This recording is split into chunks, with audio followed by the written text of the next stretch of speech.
चलो बच्चा, एक और नया सम, इसमें भी हमें जो आइडेंटिटी यूज करनी है वो है a प्लस बी का होल क्यूब।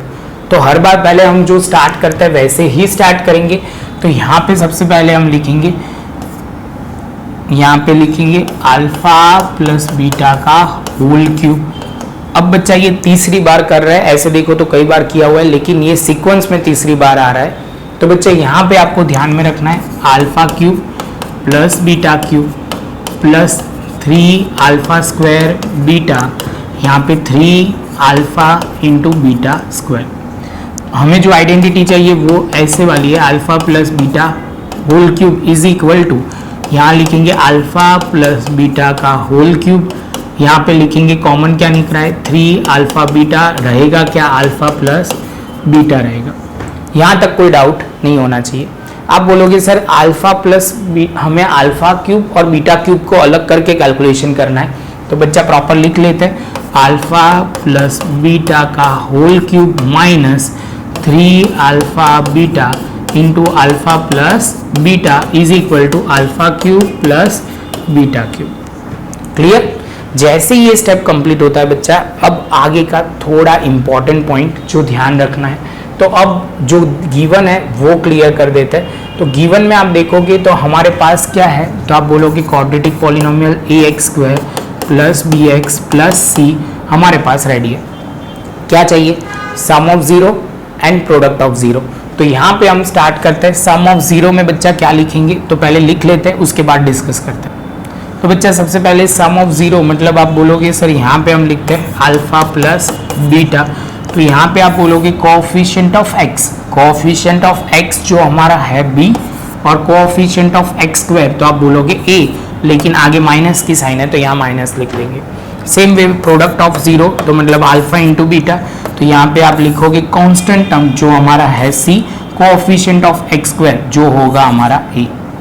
यहाँ तक जैसे ये पॉइंट कंप्लीट होता है बच्चा, अब आगे का स्टेप जो आपको ध्यान रखना है वो पॉइंट पे फोकस करते हैं जो हमें दिया हुआ है। तो यहाँ पे हमें दिया हुआ है अल्फा स्क्वायर अपॉन आप बोलोगे beta plus beta square upon alpha. ये जो सम है बच्चा थोड़ा ध्यान से करना, स्टेप बहुत इंपॉर्टेंट है। फर्स्ट ऑफ ऑल पहला स्टेप जो आएगा वो क्या आ जाएगा बच्चा, तो यहाँ पे पहला स्टेप है वो कुछ इस तरह आएगा। तो यहाँ पे हम लिखेंगे अल्फा इंटू बीटा, तो यहाँ पे आप देखो ऑलरेडी बीटा तो है, क्या है बीटा तो है, तो मल्टीप्लाई करो अल्फा के साथ, तो न्यूमरेटर को भी तो करना पड़ेगा, तो यहाँ हो जाएगा अल्फा क्यूब।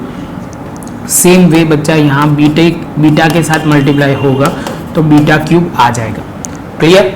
जैसे ये स्टेप क्लियर होता है बच्चा तो आप बोलोगे सर हम सीधा अल्फा प्लस बीटा का होल क्यूब, जो alpha cube plus beta cube की जगह हम लिख सकते हैं ये पूरा स्टेप जो दिख रहा है बच्चा। तो बस यही तो पॉइंट था, बस ये पॉइंट को अप्लाई करेंगे और आंसर की ओर आगे बढ़ेंगे। तो बच्चा यहाँ पे हम लिखेंगे alpha cube plus beta cube की जगह यहाँ पे लिखेंगे अल्फा प्लस बीटा का whole cube minus 3 alpha beta alpha plus beta, upon में क्या आ जाएगा अल्फा इंटू बीटा। जैसे ये स्टेप होता है अब वैल्यू पुट करनी है बच्चा, तो यहाँ पे अल्फा प्लस बीटा का होल क्यूब है जो माइनस बी अपॉन ए है और होल क्यूब लिख देना है, 3 की जगह 3 alpha into beta, alpha into beta तो हमारा है c अपॉन ए। तो ये हो गया अल्फा प्लस बीटा बच्चा हमारा क्या है, तो आप बोलोगे सर माइनस बी अपॉन ए और अपॉन में जो है वो c अपॉन ए आ जाएगा क्योंकि अल्फा इंटू बीटा। जैसे ये स्टेप कंप्लीट होता है बच्चा तो अब आगे बढ़ता है। तो यहाँ पे अब क्या करेंगे, तो जो है वो सिंप्लीफाई करना शुरू कर देते हैं। तो यहाँ पे हम लिखेंगे, थोड़ा नीचे ले लेते हैं तो प्रॉपर लिखते हैं बच्चा, यहाँ पे लिखेंगे माइनस बी क्यूब अपॉन ए क्यूब, ये पहला स्टेप। यहाँ पे ध्यान से देखना, ये माइनस इंटू माइनस आप बोलोगे सर ये हो जाएगा प्लस 3 एज इट इज हम लिखेंगे 3, ये a इंटू मतलब c इंटू बी तो होगा बी सी और ये a इंटू ए तो आप बोलोगे ए स्क्वायर। तो ये जैसे पॉइंट कंप्लीट होता है बच्चा अब आगे बढ़ते हैं। तो यहाँ पे आपको वो ध्यान में रखना है, ये जैसे स्टेप में आगे बढ़ते हैं तो अपॉन में क्या लिखेंगे, तो आप बोलोगे sir c upon as it is. अब जैसे ये स्टेप कंप्लीट होता है तो आगे के स्टेप में फिर से एक बार एलसीएम की बारी आएगी। यहाँ देखो a क्यूब है और यहाँ पे a स्क्वायर है तो हम लिखेंगे a क्यूब पहला स्टेप। अब आप बोलोगे सर यहाँ तो ऑलरेडी क्यूब है तो एज इट इज हमने लिख दिया माइनस बी क्यूब।